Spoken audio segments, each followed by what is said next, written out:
Araw-araw na lang.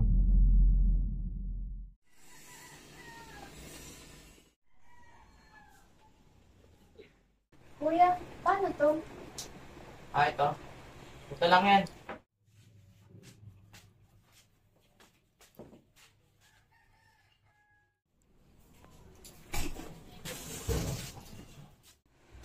Hoy! Gabriel! Oh, Bilan mo ko ng Yossi. Ano? Agal ka? Ikaw naman, Sofia. Bilan mo ako ng alak. Bilis! Ano? Wala kayong naririnig? Ha? Paupo-upo lang kayo dyan? Ano ba yan? Uuwi ako, kasi ganito pa madadatnan ko? Oh, patingin ka na nag-uwi. Naubos pa lang yung paninda ko. Sayang naman kung di ko mabebenta yun, di ba? Baka naman iba na yung natupag mo sa labas, ha? Ano ka ba naman? Nagsusumikap akong kumalid para sa mga anak natin, tas yan pa talaga nasa isip mo? Yan, late-late naman ang kinikita mo eh. Yan lang ba talaga kaya mong trabaho? Ha? Ang dami ko ng sinakripisyo para sa pamilyang to. Putang niya na naman! Hoy, hindi na ba? Simula ngayon, tutulong na kayo sa pagtatrabaho sa labas. Pag nahuli ko kayo hindi nagbenta, kahit isang araw lang yan, malalagot kayo sa akin.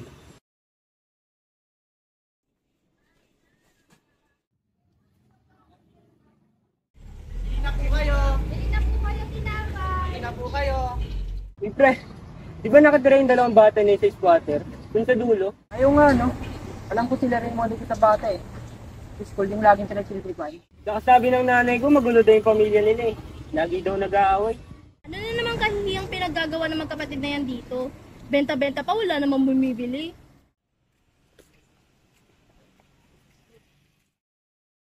Kailan ba ito matatapos?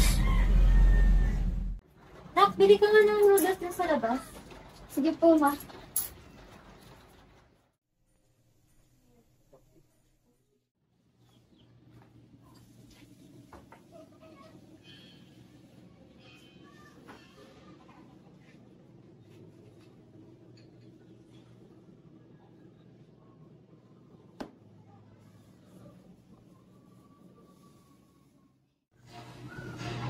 Ba't wala pang ulam? Gutom na ako. Diyos ko naman, Isabela. Alam mo naman kagagaling ko lang sa trabaho eh. Sandali lang, Ruben! Ginagawa ko na nga, oh! Lagi ka nga pinaglulutuan, ah! Kaya pwede ba, maghintay ka muna! Ah, ganon. Sumasagot ka na.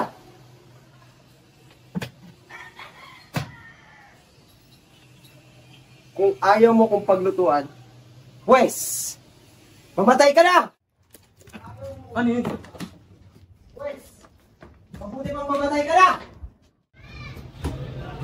Tama na! Papatay mo ba si mama? Lagi mo na kami sinasaktan. Hindi ko kailangan naman ng silbi sa pamilya ito! Mama! Sa mundong to, hindi ka lalaban. Patuloy na mag-aari ang kasamaan.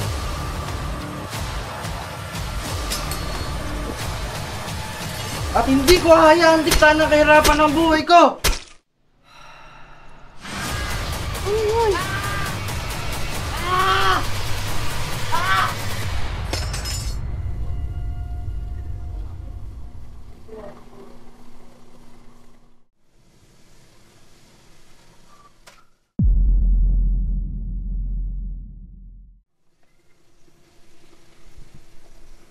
Ikaw ba may gawa nito, kuya? May dumating na limaw para patayin tayo.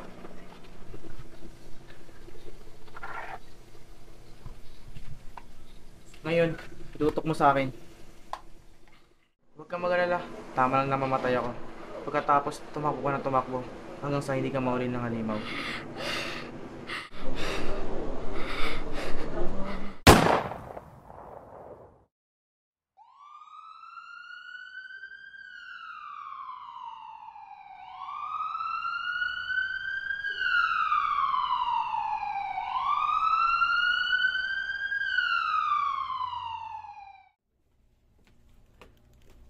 Kamusta siya? Blood pressure 71/50, pulse 135. I-x-ray niyo siya agad.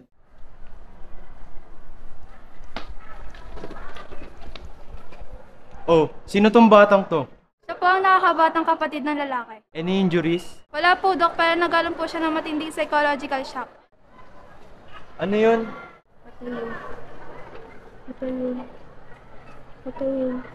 Doc William, okay na po yung x-ray at CT scan ng bata. Sige, susunod na ako.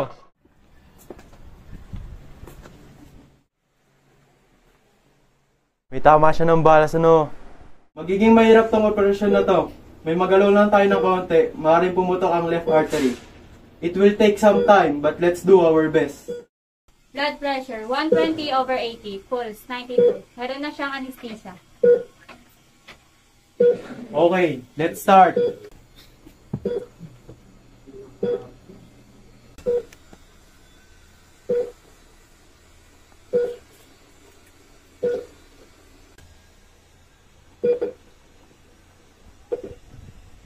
Bandage, please.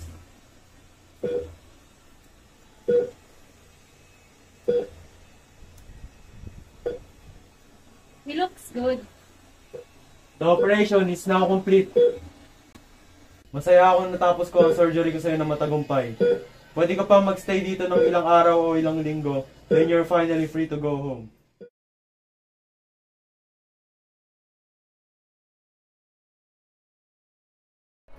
Doc William, nawawala po yung magkapatid.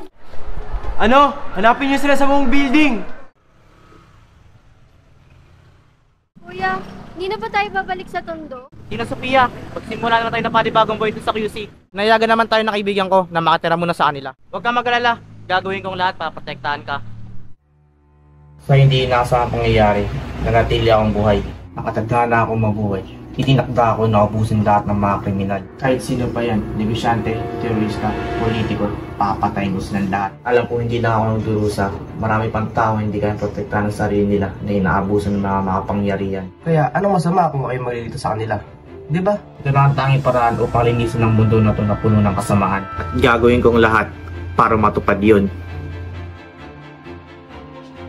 Siyempre una, kailangan kong mag-aral ng mabuti. Pag may napatunayan kasi ako sa school, mas madali akong magiging politiko sa hinaharap. Pag politiko na ako, mas madali ko rin makokontrol yung mga kriminal. Di lang yun. Siyempre, di ko naman ma-achieve yung goal ko na patayin lahat ng masamang tao kung wala akong katulong. Kaya ngayon pa lang, magtatayo na ako ng grupo. Gamit yung mga credentials ko sa school, tatakbo ako sa SSLG para mas madali akong makahikayat ng mga grupo. Pero siyempre, patagulang yun. And our new SSLG president, none other than our junior high school valedictorian for 4 consecutive years, Gabriel de la Cruz.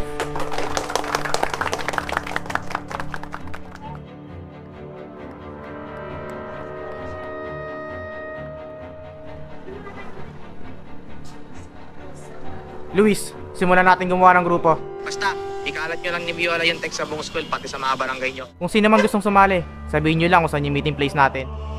Noted, pare. Siyempre, dapat kaya ko rin protektahan yung sarili ko. Kaya magpapalakas ako ng labis. Labis. Labis. Hanggang sa dumating ang araw ng pagkilos ko.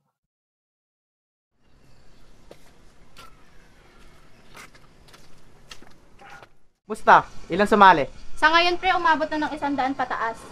Ayos, hindi talaga nagkamalisin yung dalawa. Magsimula muna tayo sa mga bully. May hinanap na ba kayo? Boss, meron daw manyak sa grade 12 kung sino-sino daw yung babaeng pinaghihipo. Boss, meron naman sa grade 10. Nabubugog ng mga klase pag hindi siya pinapakopya. Pero naman pre, sa grade 7, nagnanakaw ng cellphone. Sige, sige. Ilista nyo na lahat ng mga yan. Aabangan natin isa-isa. Tapos pag-uwian na, alam nyo na gagawin.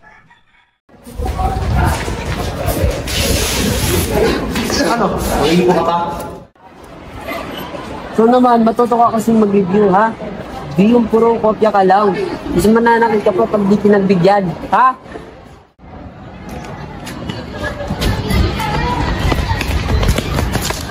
Siguraduhin mo di ka na magnanakaw ng cellphone, ha?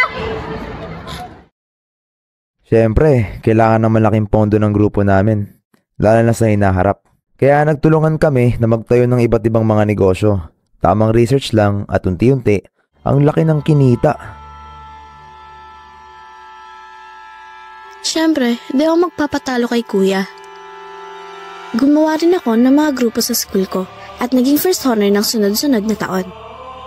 Lagi rin akong tumatakbo at nananalo sa SSLG. Criminal justice yung kinuha kong degree sa college kasi plano kong maging detective sa hinaharap para matulungan ko si Kuya. And now, summa cum laude in Bachelor of Arts in Political Science.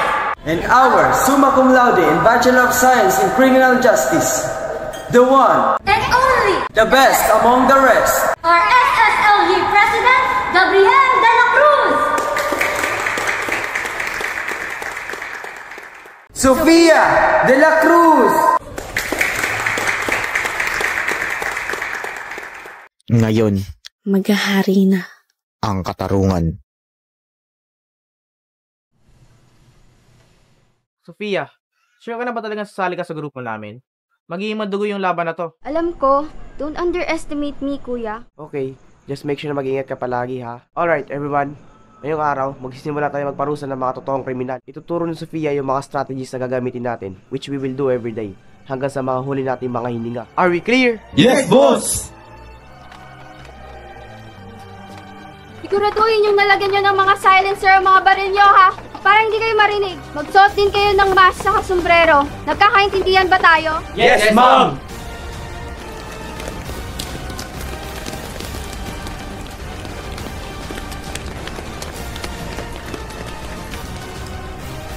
Eliminate.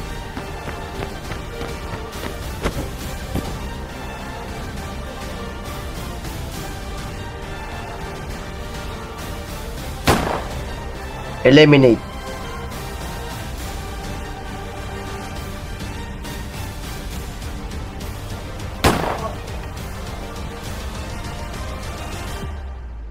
Eliminate.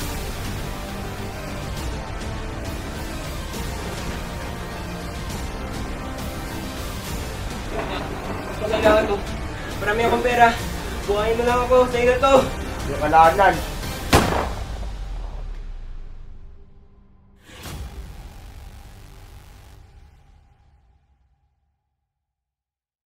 Our new Barangay Captain, Gabriel de la Cruz. Barangay Captain Gabriel de la Cruz nagpapamigay ng ayuda sa iba't ibang barangay ng Quezon City kada buwan. Daang-daang mga tao ang biglaan na lamang nawawala at namamatay. Natuklasan ng mga pulis na karamihan ay mga rapist, magnanakaw at domestic perpetrator. The new Vice Mayor of Quezon City, Gabriel de la Cruz. Vice Mayor ng Quezon City na si Gabriel de la Cruz, nagpatupad ng batas kung saan magkakaroon ng scholarship sa lahat ng paaralan sa Quezon City. Ilang drug cartel at teroristang grupo, tuloy-tuloy na nagbabagsakan habang ang mga miyembro ay kahina-hinalang pinagpapatay. The new Mayor of Quezon City, Gabriel de la Cruz. Mayor ng Quezon City na si Gabriel de la Cruz, nagpatupad ng batas na kung saan itataas ang minimum wage ng Quezon City sa 1,000. Kasabay nito ay gumawa rin siya ng ilang donation program para sa mga may hirap na pamilya sa kanyang lungsod. Talbos Chips, kasama na sa top 100 biggest companies in the Philippines. CEO na si Gabriel de la Cruz, nagpapasalamat sa suporta. Ilang mga politiko sunod-sunod na pinagpapatay. Sa tabi ng kanilang bangkay ay may karton na kung saan ay nakasulat ang kanilang mga karumal-dumal na krimen.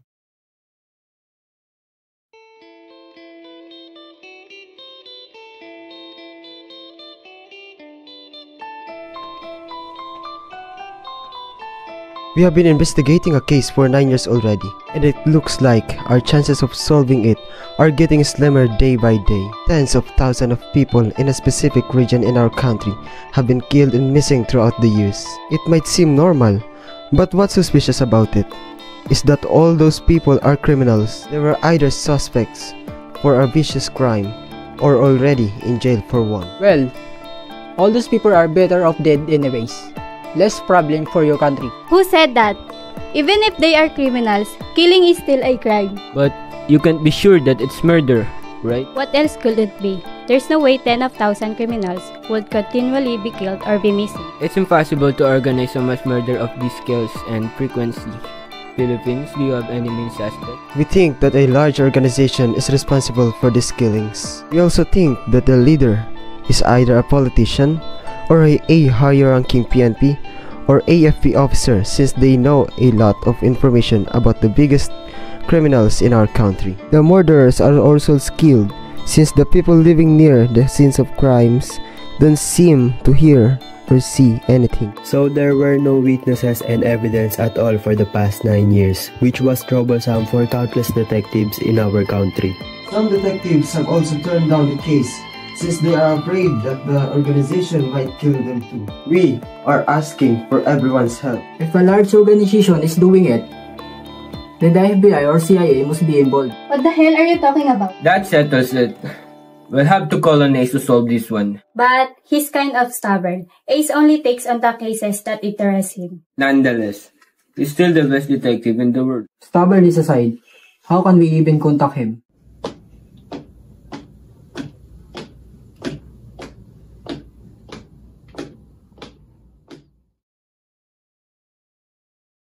Ladies and gentlemen, Ace is already on the move. His right hand. The only one who can contact Ace. Silence, please. I now give you the voice of Ace.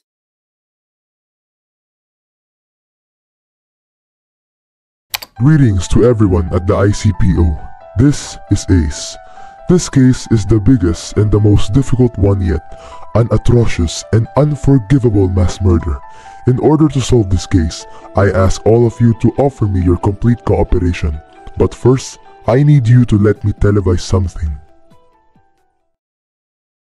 Malapit na pong matapos ang pagtatali ng mga boto para sa naganap na senatorial election kahapon. At maya-maya po ay makikita nyo na ang resulta. Oh, Gabriel, mukhang kinakabahan ka. Malay mo, ikaw pinakamaraming boto. Nako, mahirap na magpakakampante. Pero, ginawa ka naman yung buo kong makakaya. Kaya sana nga pasok ako. We interrupt your programming to bring you an important message from the ICPO. This is being broadcast all over the world. Good morning, everyone. My name is Alexander Smith, widely known as Ace.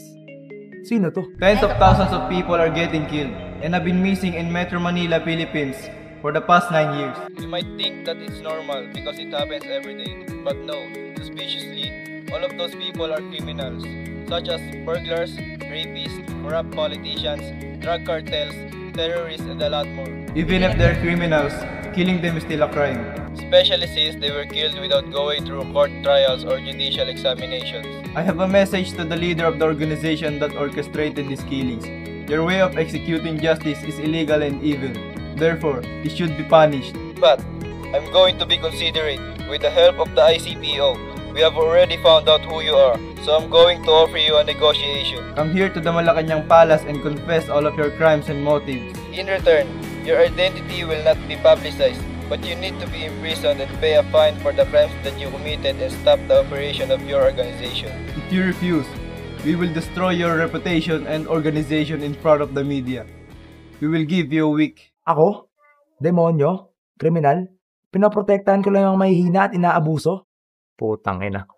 Di ko hahayaang sirain ng lalaking to lahat ng pinaghirapan natin. Luis, magpadala kayo ng sniper sa Malacanang at patayin niyo tong lalaking to. Noted, pre. Unbelievable. Whoever the leader is, listen to me. The person you tried to kill was actually an anonymous detective, not me. Also, he's fine because he was wearing a bulletproof vest. But I, Ace, I'm real. So why don't you kill me? Putang ina, sino naman to? Naisahan tayo. Come on, do it! Kill me! Ano nangyari? Sino si Ace? Oh my god, live na patayan. What's wrong? Can't do it? Seems like you can kill me after all. Because you tried to kill the man earlier, I found out that there was actually an organization after all. That was a complete guess. But hey, thanks for the hint. Let me tell you something in return. I said that this was a worldwide live broadcast, right? But in reality, it's only being shown in Quezon City. I know your location now. I specifically chose to broadcast this today because the whole Philippines is watching TV for the senatorial election results, which means a higher chance that you're watching. Also, I chose Quezon City because it has the most population in the Philippines, which means, again, a higher chance that you're watching. Because you're a mass murderer, I already knew that you were very childish. So, I decided to record you with words, and then you acted impulsively, immediately sending a drone to kill me. I'm sorry, but you're fighting the greatest detective of the modern era. And remember, I will find you. And I will punish you. First time na may nakatalo sa akin. Kailangan nating hanapin tong ace na to as soon as possible. Paumanhin po sa nangyaring interruption. Ito na po ang pinakahihintay niyong senatorial election results. Ang may pinakamaraming boto ay ang mayor ng Quezon City na si Gabriel de la Cruz.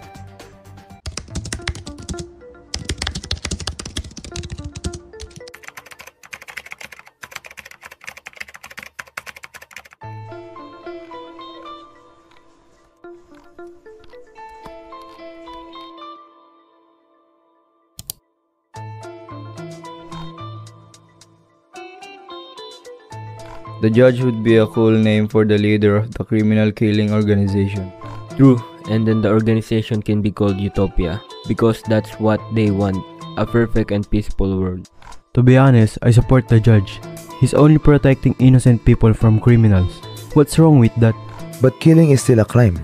Even if they're criminals, they still have a right to protect themselves. Also, aren't you just repeating their crimes if you kill them too? You're not Filipino, so you won't understand me. Considering the condition of my country, we don't have privilege of deciding whether killing criminals is right or wrong. We only need to focus on catching them and protecting the innocent for now. Keep spreading that fascist mindset and you will see how toxic the next generations would be. You're basically idolizing a modern Hitler. Shaking my head. Join this page to support Utopia and get daily updates. It seems that the world has been divided into two opposing ideologies. Well, I don't have time for that. I need to catch the judge. Knight, send a message to the ICPO and tell them that I'm looking for the best detective in Quezon City who want to volunteer and help us to hunt down Utopia. I'll send you an address and tell them that will be the meeting place. Alright, copy. Only 25 detectives? Sure, lots of detectives turned down the offer because they were scared that Utopia would kill them too. That's acceptable. But what if I'm actually the judge? What if I just want to get rid of my enemies easier? Like gathering detectives in a hidden place like this. Then killing them all at the same time? Huh? Just kidding. I'm Artem Volgov, but you can call me Ace. I'm from Russia, but don't worry, I'm multilingual, so kaya kong magtagalog. Buti na lang di ako mano-nosebleed. Uy! Sagutan nyo tong mga papel na to.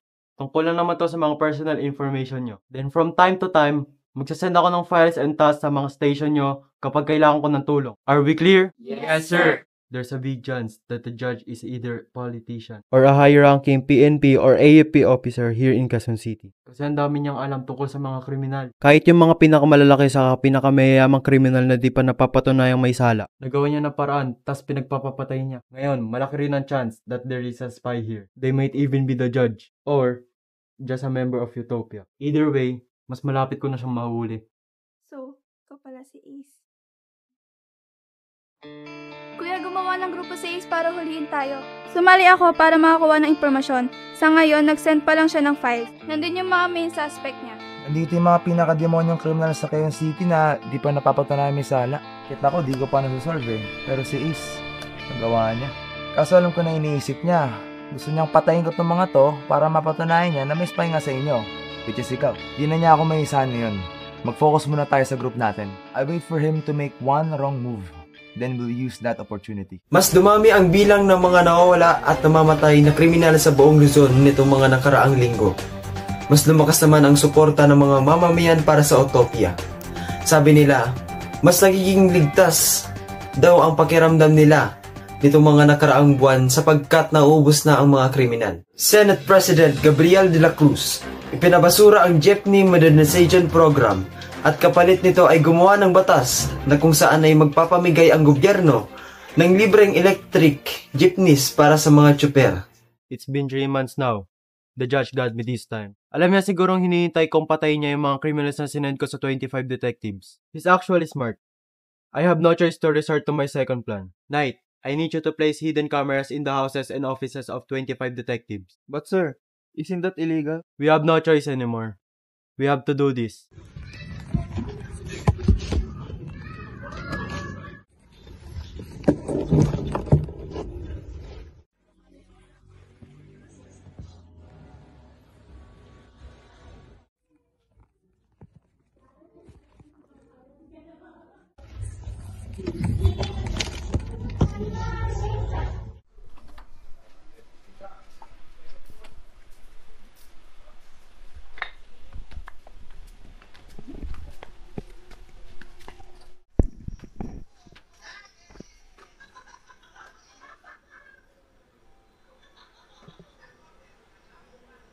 Tay.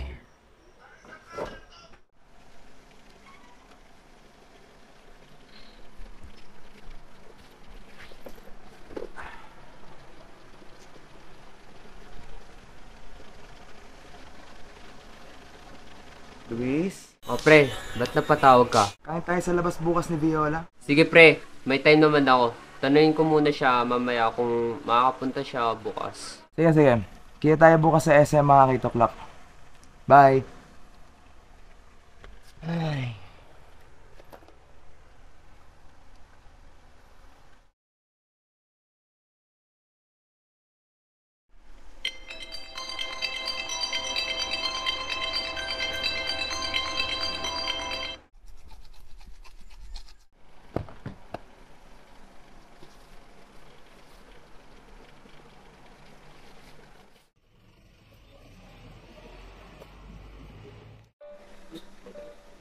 Pre, di pala makakasama si Viola. Ba't ang tahimik mo, Gab?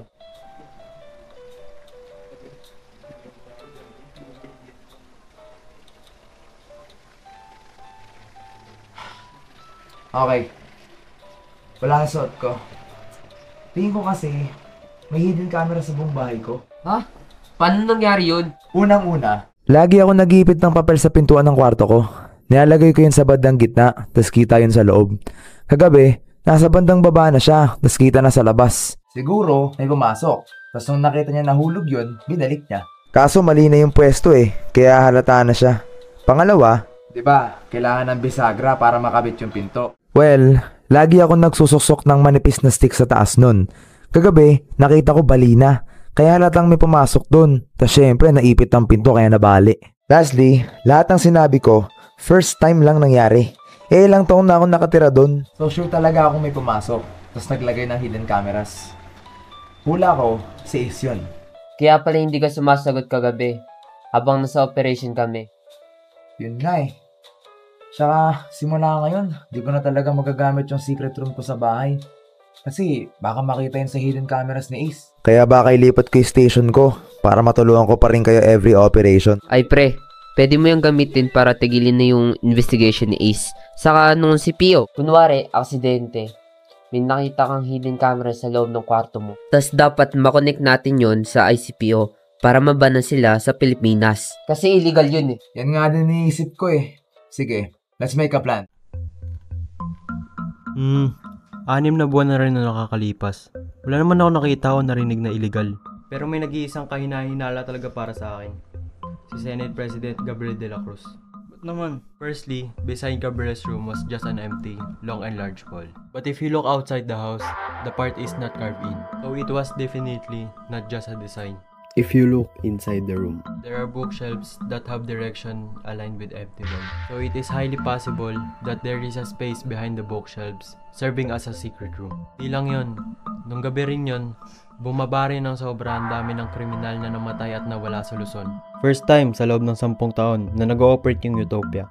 Kitang-kita naman natin na nang gabi lang yun, walang ginawa si Senate President. Di tulad ng mga sumunod na araw. So he might be the leader of Utopia. At wala sila masyadong nahuling kriminal nung gabing yun. Kasi wala yung pinuno nila.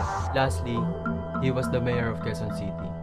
And now, the Senate President. Kaya hindi na nakakapagtaka if he's the judge who has too much knowledge and control over criminals. Madaling salita, siya yung pinakamakapangyarihan na suspect natin ngayon sa Quezon City. Now that you're talking about him, I remember something suspicious. Noong unang araw, masyado siyang tumayo ng matagal bago pumasok sa kwarto niya, tas palinga-linga pa yung ulo niya. Siguro meron siyang trap doon na hindi ko napansin. Bakit siya maglalagay ng trap doon kung wala naman siyang tinatago? Call the 25 detectives. Sabi mo pumunta sila sa meeting place natin, except sa kapatid ni Senator.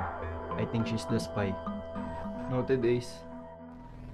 Kikidnapin natin si Detective De La Cruz. Bakit, sir? Ano nangyari? Ace, hindi mo masyadong maaga pa para dyan. Pag mali yung hula mo, pwede kang makulong. This is our only option left. Kailangan nating unahan si Gabriel bago niya mahanap yung nilagay nating hidden cameras. Pwede niya kasing gamitin yan laban sa atin. I'm sorry, but we need to do this. If may tanong kayo, basahin niyo lang itong mga papel na to. Nandito lahat ng mga ebidensya. Tell the suspected spy to come here. Pagpunta niya rito, kikidnapin natin siya. Will you, sir, pass it on stage? ICPO, I need you to let me take control over the whole Quezon City military force.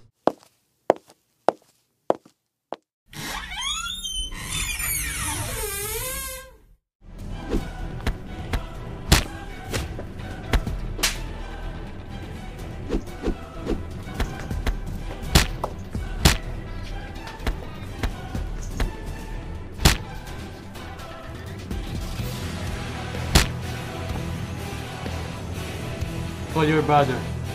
Anong ginagawa mo? Para saan to? I repeat, call the Senate President!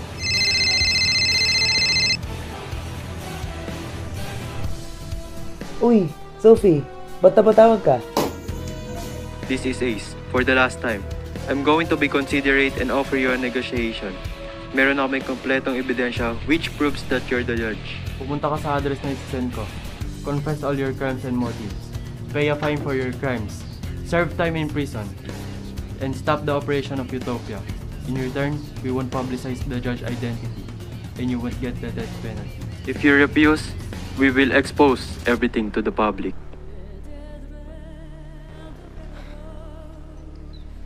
This is definitely a trap.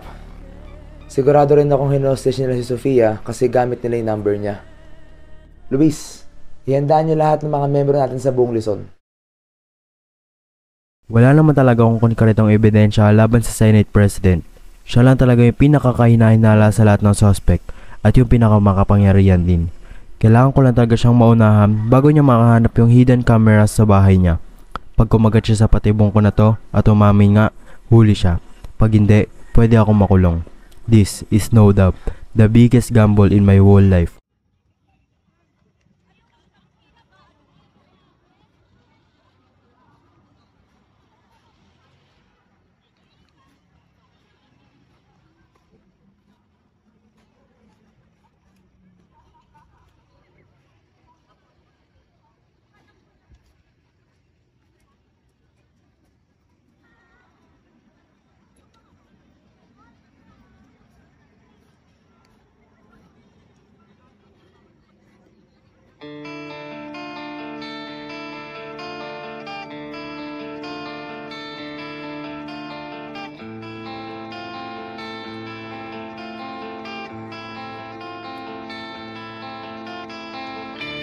The judge, you finally arrived. If you have an excuse, try and talk your way out of this, Senator. That is right. I am indeed the judge. Gotcha. Kung ganun, anong gagawin mo? Puhuliin mo ako? Papatayin mo yung kapatid ko? Listen, this is reality. Right now, in this rotten country, the judge is the law. He represents righteousness. Siya ang pag-asa ng bansa. Makapiran ba talagang hulihin ako? Or you just want to feel the personal satisfaction of catching the judge? Makinig ka. Halos 10 taon na ang nakakalipas mula nang sinimulan ko yung Utopia. And look at the statistics. Itong nakaraang dekada, bumaba ang bilang ng krimen ng humigit kumulang 70% sa buong Metro Manila. At mas ligtas at panatag yung pakiramdam ng mga mamamayan tuwing lalabas at iiwan nila yung mga bahay nila ng walang tao. Naglaho na yung mga rapist at magnanakaw. Pinapagsak ko yung sandamakmak ng mga teroristang grupo, malalaking sindikato at drug cartel. Naubos na ang mga politiko at pinaramdam ko ang takot sa mga mayayaman at elitistang kumpanya na nang aabuso ng mga manggagawa na hindi kayang protektahan yung sarili nila. However, this country is still despicable. There are too many rotten people. Therefore, the country must get rid of them. Ang mga mamamayan ay naghahangad ng kaligayahan at sila ay may karapatang maging masaya. Kaso, hindi nila yun magawa kasi inaagri yun sa kanila ng mga masamang tao. Ang kasamaan ay mabubunga lang ng higit pang kasamaan. Pag kumalat yun sa buong bansa, ang mga mahihinang tao ay matututo mula sa kanila. At balang araw, ibabago yung pananaw nila at maniniwalang tama lang yun. The right to have happiness. We all possess it equally. No. We are entitled to it. It can't be gained by letting criminals live. And to not stop each other's happiness. To give each other the rights and respect that they deserve.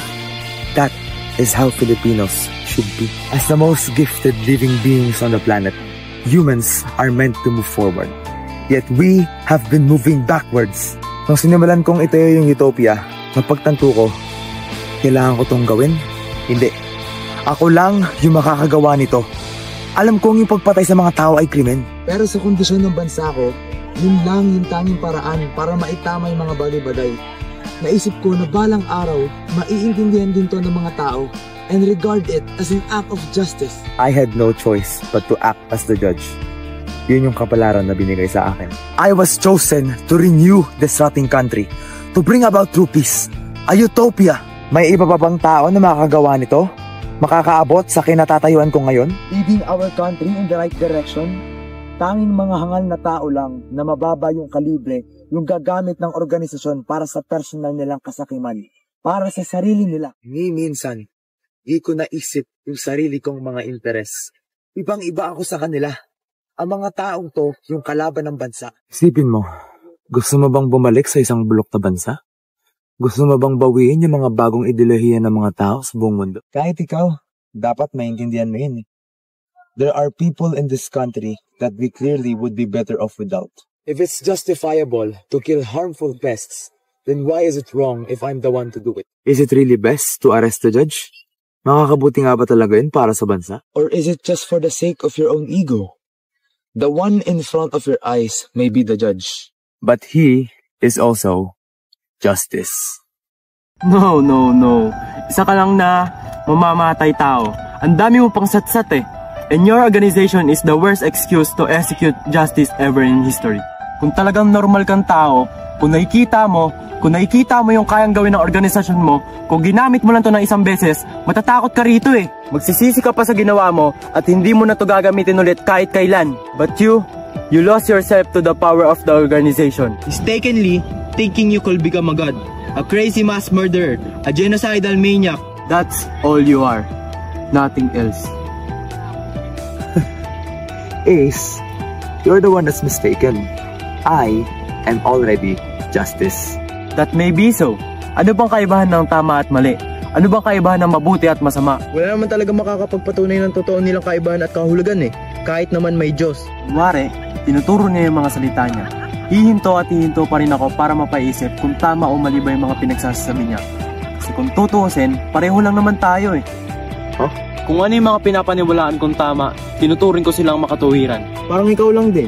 Yung pagsabi mo sa mga tao kung paano sila dapat patakbuhin, yung buhay nila, at yung pagdikta sa kanila na mabuhay ayon sa gusto mo, ay hindi hustisya para sa akin.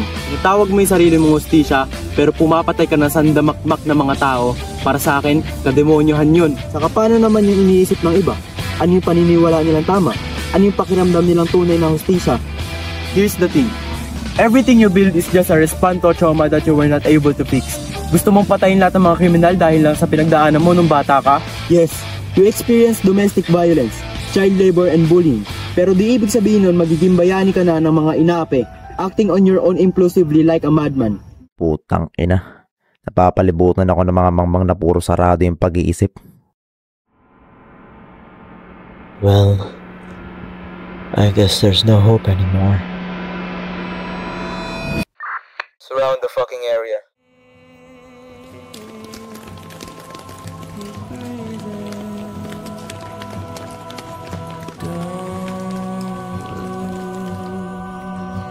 Ah!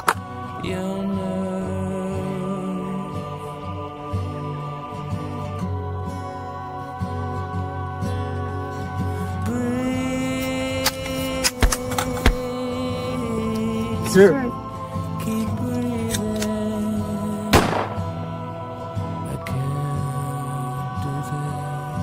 Kuya, tama na! Hindi ito yung gusto nating mangyari. Hindi ito yung goal ng Utopia. Inosente yung mga detective na ito. They are not criminals that you usually hunt down. Why were you trying to kill them? You are not my hero anymore. You are not the Gabriel that I idolized my whole life. Alalahanin mo si Mama. She never wanted us to become like this. You have become the person that you hated the most. Like our father, a ruthless criminal. Tang ina, you shot me. Kaya ko pa to. Please, tumigil ka na. We already lost, Kuya.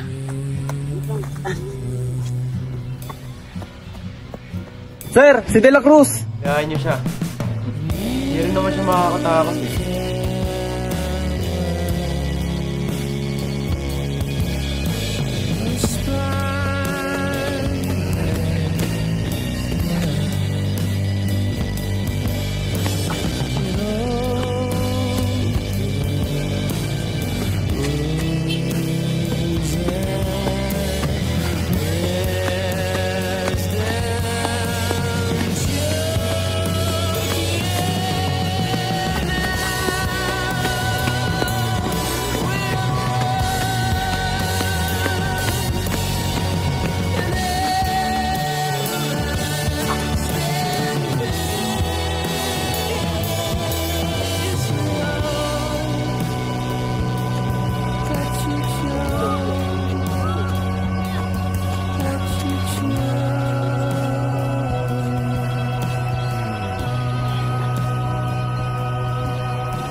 Sa uli,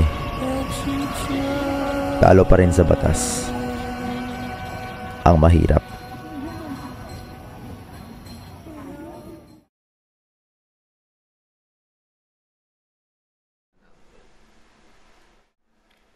Alright class, that's it for today's lesson. So, mag-review kayo para sa test bukas tungkol sa buhay ni Gabriel de la Cruz. Magpasa rin kayo ng 200-word essay tungkol sa reflection niya sa kanya at kung bakit hindi siya dapat tularan ng mga kabataan.